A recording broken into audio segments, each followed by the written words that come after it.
to a point. Love would not have been us running upstairs and making love. Love would have been her understanding that I couldn't do both at that point in time.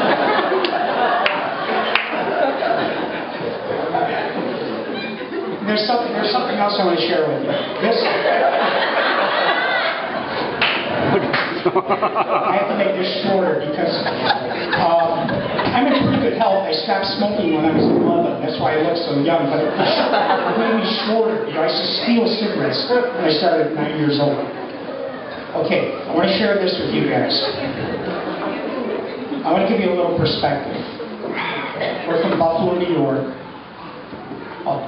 Mainly Polish background with a little German thrown in. And we're just old enough that we were of a generation where when these weddings were thrown, it really was an ethnic, old world, cultural kind of thing yet. The wedding was a canned thing that the priest did. He changed the names, kind of, mainly. And of course, he had a big celebration like this with a lot of polka dancing, and in our case, Rhinelanders thrown in, you know, and so forth. And I'm sure the same thing happened with the Jewish sector. The rabbi would do the thing, and so forth. What I want to share is this is at least the third wedding of this kind that I've been to. The first one was our son Phyllis out in California, which took place at a hot springs. Clothes optional hot springs. The invitation said, for the wedding it's different, but that didn't matter. Because love was in the air. But anyways, as a reaction to the changes that have happened over the decades, with families kind of becoming more separated and young people moving on to make their own way and having that pioneer spirit and having to go to different places. And you don't have, like, when I was a kid, we went to a wedding, there must be 200 people there. Most of them were relatives. If they weren't relatives, they belonged to the same parish or something, whatever. My son's wedding, and a wedding that I went to here in Brooklyn about a year ago for one of my son's best childhood friends, and now this wedding.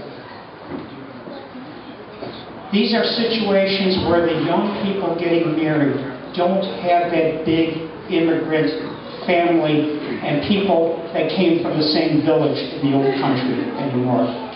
These are weddings where the young people have a tremendous number of friends that are of similar age that are there for them and that are experiencing similar things.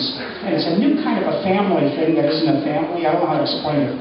But I want to tell you that these weddings are so individually tailored, so special, so creative.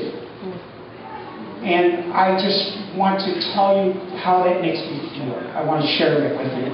I think it's tremendous.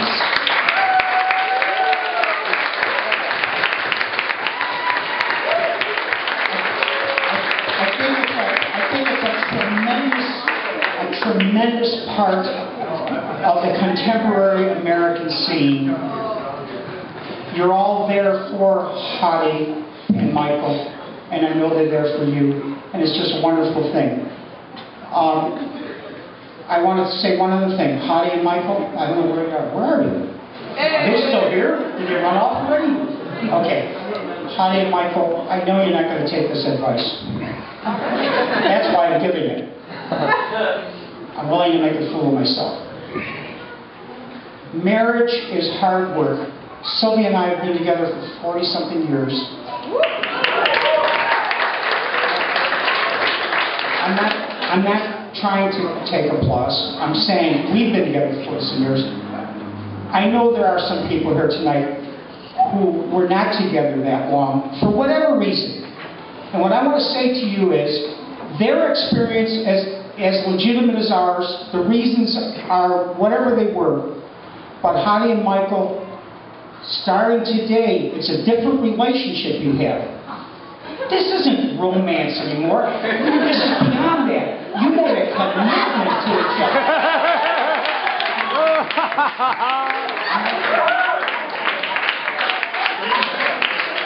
No more romance!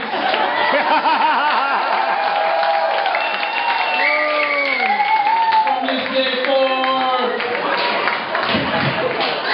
This is the modern day equivalent of giving you the hook when you're It's the same thing. It's the same. We do the same thing now that we used to do. I'm almost finished. But what I want to say is, you guys pledge your new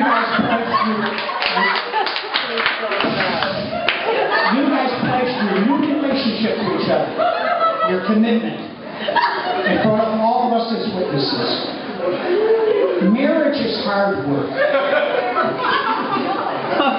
The only thing I'm encouraging you guys to do is, if there's some people in this audience you really trust,